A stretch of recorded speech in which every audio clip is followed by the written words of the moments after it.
What's up everybody, Farmer Q here, and today we got some planting to do. So to be a little bit more specific, we got some fruit trees and some edible bushes on deck.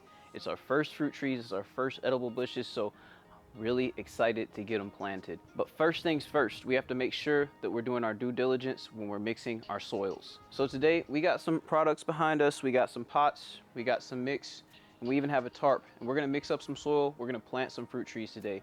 So let's get it. So the first thing that I'm gonna do is lay this here tarp down. It's a 6 by 8 foot tarp. I think it's about the perfect size for mixing up soil. And we're gonna be doing two different soil mixes, one for blueberries and blackberries, and the other one for our peach, persimmons, and our citrus. So why don't we go over the new fruit trees and edible bushes that we have on the homestead. So this is a Florida rose blueberry. It's a rabbit eye variety blueberry with fruit that are bright pink to red. The fruit are large with good firmness, scar, and flavor. So it says it's excellent for home gardens and pick your own operations. So just getting a quick look at her. She's not as healthy as I want her to be, but we're gonna get her up to speed and where we want her to be. Next up is our blackberry. We got a Natchez blackberry. It's a high yielding thornless blackberry with early season fruits that are large and sweet. The vigorous grower reaches 4 to 5 feet tall and 5 to 6 feet wide. Disease resistant and tolerant of a wide range of soils. It's cold hardy and it already has a healthy little jump start to it, even though some of the tops have been nibbled off at the nursery by a grasshopper or something. So next up we have the Tiff Blue blueberry. It says it's most productive and widely planted variety, highly recommended for commercial or home use because of the berry quality, appearance, and high yields. Upright, vigorous plants, medium, light blue blueberries maintain quality on the bush and ripens in mid-June. So the plant grows up to 8 feet tall and 8 feet wide. We're obviously gonna be doing some cool stuff to make sure that it's healthy and maintained and all that, but this is a rabbit eye blueberry, and this is a self-fertile blueberry as well. But our other blueberry, which is our Florida rose over here, is not a self-fertile blueberry. It requires another rabbit eye blueberry, which is this Tiff Blue right here, that's gonna help get the other one pollinated. Next up we have our Fuyu persimmon. Just gonna give you a look at the Fuyu persimmon here. Beautiful tree coming right from the nursery and everything. Shout outs to Covington's Nursery. Next actually, which is our peach here, specifically our majestic peach. So this is the healthiest peach that I've ever seen come from anywhere. This tree came from Tractor Supply. That's crazy to me. So you gotta be looking out, you gotta be hunting for these fruit trees, and I feel like this is a perfect entry into the fruit tree world for me. So last up we have our Arctic Frost Satsuma. Really, really pretty girl. And you can see she was produced in Texas, budded on July 2020. So we got us a 2-year-old tree here, a legitimate 2-year-old tree. I think next season we're gonna be fruiting real nice. So next up we'll go over the pot sizes that we're transplanting our trees into. We're transplanting our blueberries and our blackberry bush into 10-gallon pots. Our Florida rose blueberry came in a 2-gallon pot. Our Tiff Blue blueberry came in a 3-gallon pot, and our blackberry also came in a 3-gallon pot. So our 3 trees back there came in 5-gallon pots. We'll be up potting our citrus and our peach trees into 20-gallon pots, our persimmon into a 15-gallon pot, and we'll be up potting our blackberry as well as our 2 blueberries into 10-gallon pots. So this right here is our 20-gallon pot, this right here is our 15-gallon pot, and this right here is our 10-gallon pot. I wanted to show y'all real quick how we drill our holes into our pot to make our pots drain exactly how we want them to drain. So you see these little drain holes on the bottom of our pot here. Those are really nice and they work really well. But what I want to do is make them actually have drain channels. So I drill holes along the 3 points of the pot. So you have a little bit of reinforcement on the bottom there, and then you have a middle point here, and then you have a top point. I do this all around the pot wherever there's a hole at the bottom of the pot. I also take the bottom here and make a star pattern and line it up with the holes as well. I do one on the top here, one on the bottom here, and then the middle, just I'm gonna drill a hole there, but I haven't drilled it yet. We're gonna do one pot real quick, show you how we do it, and then we're gonna move on to our soil mix.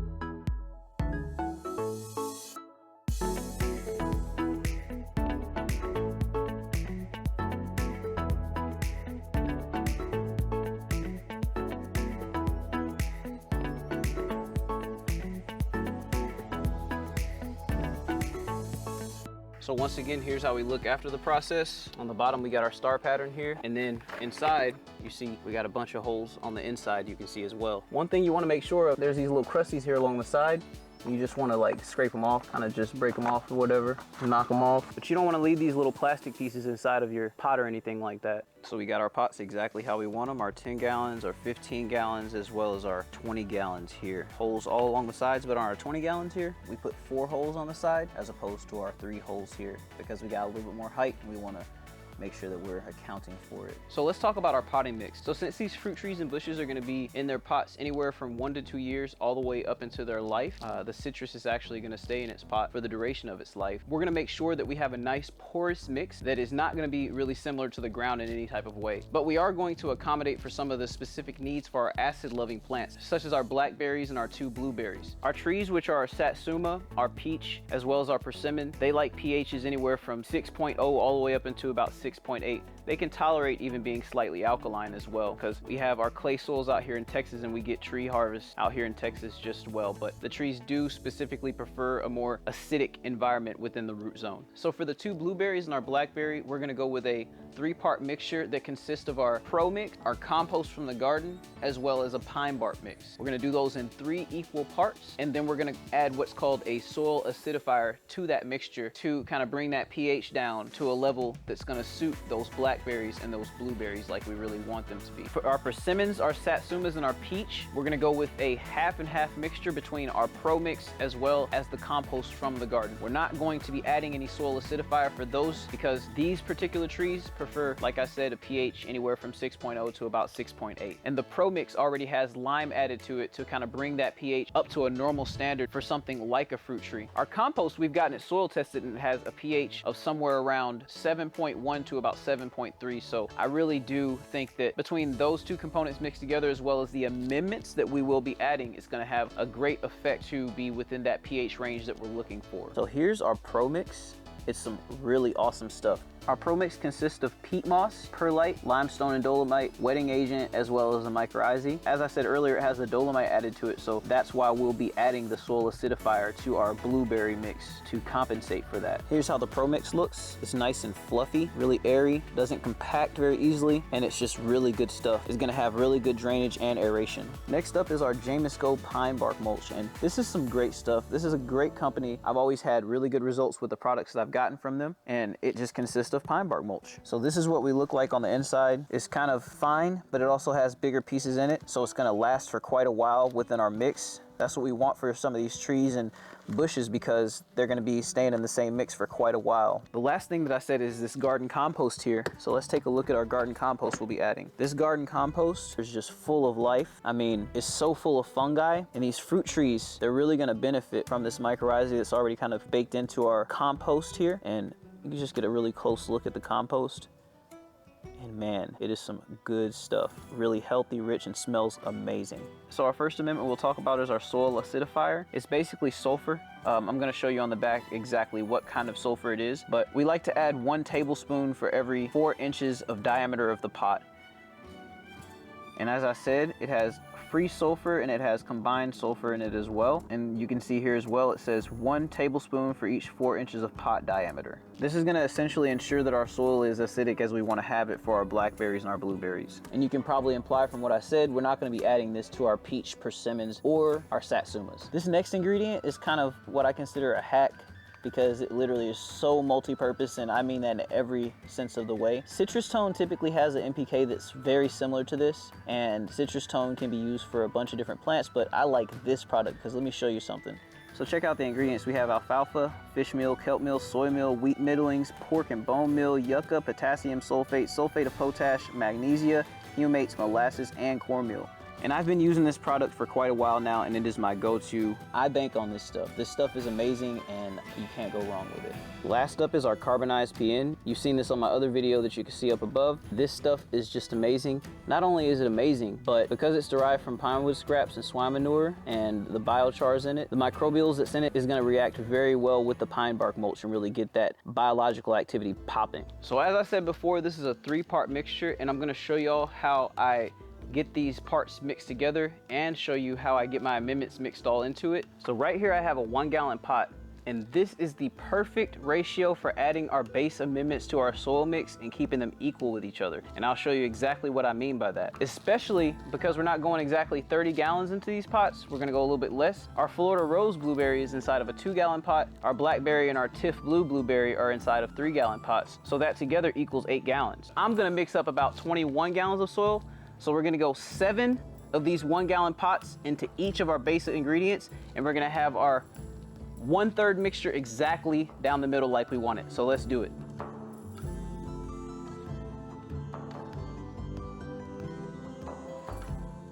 And that makes 7 scoops of that compost. So we got 1/3 of our mixture done.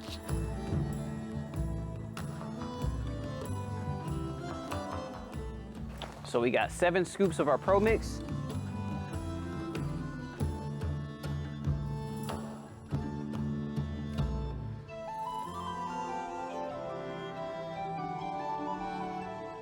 So now that we got our 7 scoops of each, that means that we got 21 gallons of mixture right here overall. So now what we can do is add our soil acidifier and the rest of our amendments as well.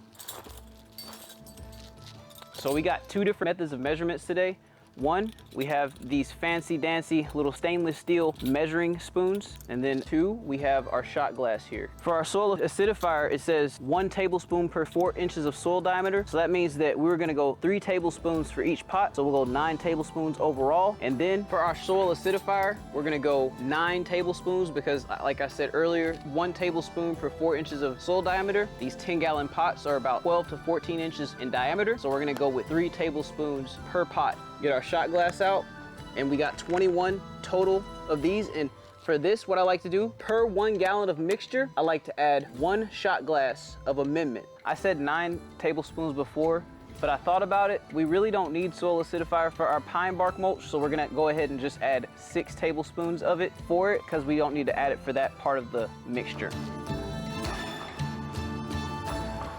So we got all of our soil acidifier added to our mixture here, and we'll continue to put 21 shot glasses of our micro life in here because I'm banking on these amendments lasting these plants anywhere from 1 to 2 years total. So we're gonna go ahead and add these. These are a nice slow release, all organic and really gentle to the roots amendment.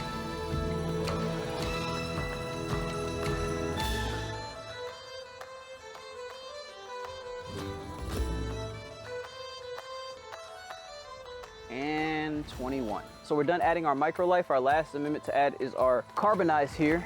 And we're gonna add 3 handfuls of this to our mixture because we're only really trying to get the microbial boost from it. Check it out, y'all.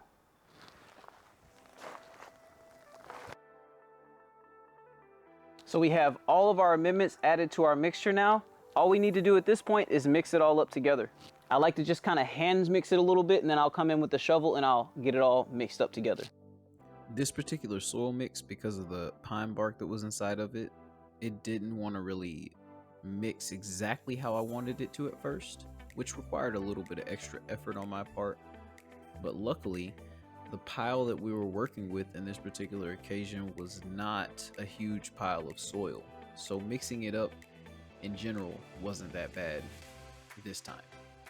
So now that we got our soil all mixed up, we got some water already ready over there for our pots when we transplant them. Let's go ahead and get our plants inside of our pots. We'll start off with our Tiff Blue blueberry right here. We're gonna put a little soil at the bottom of the pot so the plant can be suspended. Then we'll go ahead and just put the rest inside the pot because we already got our amendments mixed up, so we can just dump our plants in the pots, make sure everything's all good to go, and give it a good soaking. Nope, that's just right. What we'll do now is we're gonna pull this plant out of this here, expose the root ball.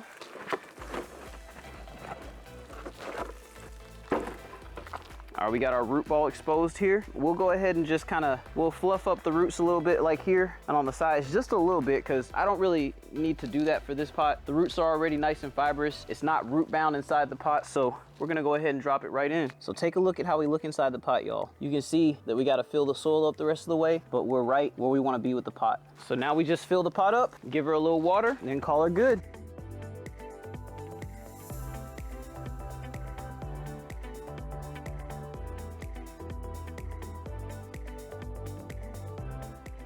So you can see here, we got our pot all filled up and everything's good to go with this pot. We got 2 more to go with these. We'll breeze right through those since we saw how to do this one. So I'm watering right now from my 50-gallon water tank that I have in the garden.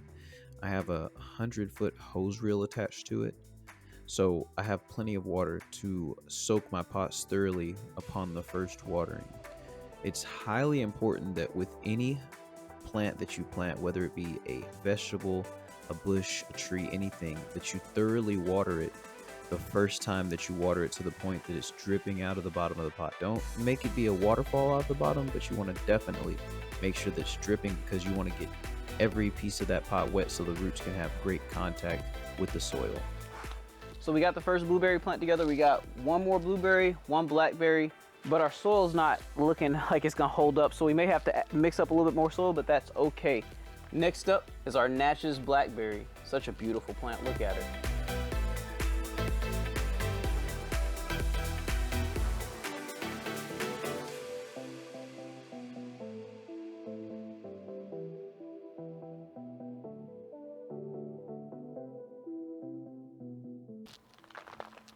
So check out the root ball on this blackberry. So healthy, so healthy, y'all. Now we're gonna throw this right into the pot and get the rest of the soil around it. And of course, we're gonna have to mix up some soil for the other pot.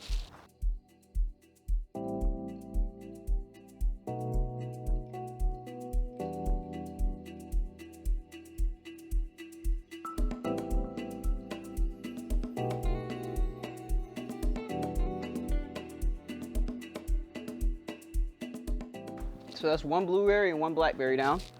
So y'all, we made a mistake. We put our blackberry in our 15-gallon pot that we were gonna put our persimmon in. It's just fine. The persimmon is like in a 3-gallon pot or something like that right now. We're gonna be transplanting it to a 10-gallon pot. So we're gonna be doing it with that. But moving on to the next mixture, we're not gonna use any of the pine bark and we're gonna use the rest of the compost. So I'm gonna dump all the compost on the tarp and then I'm gonna measure out the pro mix, but we'll see how much we end up with and hopefully it's enough. We're going for about 30 gallons of mixture here, so hopefully we hit our target. So we're gonna go ahead and dump our compost. We got worms, eggshells, all kinds of stuff in here. So now all we're gonna do is dump 30 gallons of our pro mix on top of here. And I can tell you right now, that whole container is about 24 gallons, maybe 25. So we're gonna just go ahead and dump all of our pro mix on top of here. It's gonna give us a good little mixture, maybe of about 35, 40 gallons. But we're gonna go ahead and amend it as it is, and then we're gonna mix it and put it in our pots.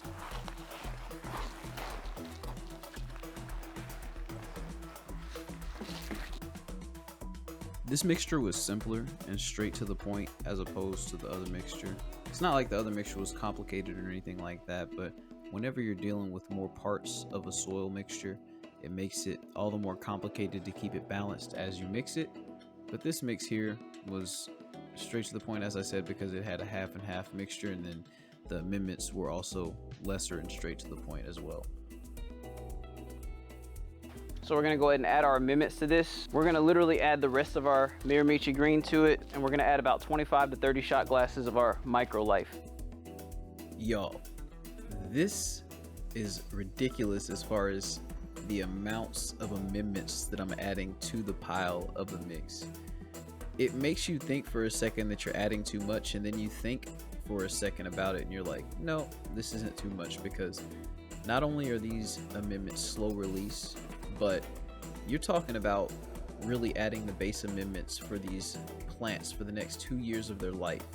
And that requires you to be meticulous as far as making sure that you give it a good amount of nutrients, because yeah, you can feed it over time, but you want to hit it right the first time. So we got the soil all mixed up. Like I said, I hope it's enough to fill up 2 20-gallon pots and a 10-gallon pot, but we will see when we put these pots together. So let's go ahead and get all these pots and get these plants in here so we can see how it goes. We're gonna do the peach and the citrus first so we can get the 2 biggest pots out of the way, and then we'll end it out with the persimmon. Y'all, I never realized how insane it is filling up a 20-gallon pot. It is literally ridiculous to fill this pot up and to transplant a plant of this size into a pot that is this big. I will say that it was an enjoyable process, just kind of seeing it break down and unfold, especially being prepared for it. I got all this soil together and all this compost together last night, or the night before I actually did all of this transplanting, and it made this process go way more seamless. The process overall took probably about 3 to 4 hours, and that wasn't bad considering how much soil we moved. We got our peach done. I'm not quite sure if we'll have enough soil for our persimmon or our citrus, but we're gonna make it work. We got a little bit more compost over there in our pile that we can salvage over there. We got some more pro mix over here in this bale right here, so we'll open this up if we have to, because we're gonna open it up anyway to refill our totes. So let's see where we get with it.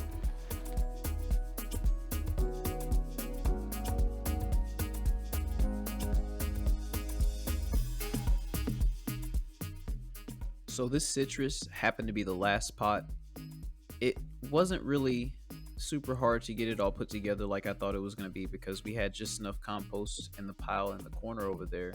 But what did happen was I saw that I have to replenish that compost pile, because if I don't, there will be problems.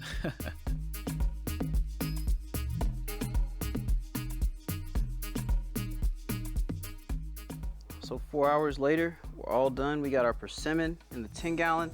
And yes, we went ahead and mulched every single one of our pots with some pine nuggets. We're gonna be coming across the top with something special too, but you know, I'm gonna show that a little bit later. We got our blackberry in our pot. We got our Tiff Blue blueberry right alongside our Florida Rose blueberry. We come around here and we got our 20 gallon Majestic peach sitting pretty in their pot. Oh yeah, they're fully, deeply watered in. They're leaking out the bottoms. Made sure that I watered until we got to that point. And right here, we have our Arctic Blast Satsuma. She's sitting nice in our 20 gallon pot. And we looking good.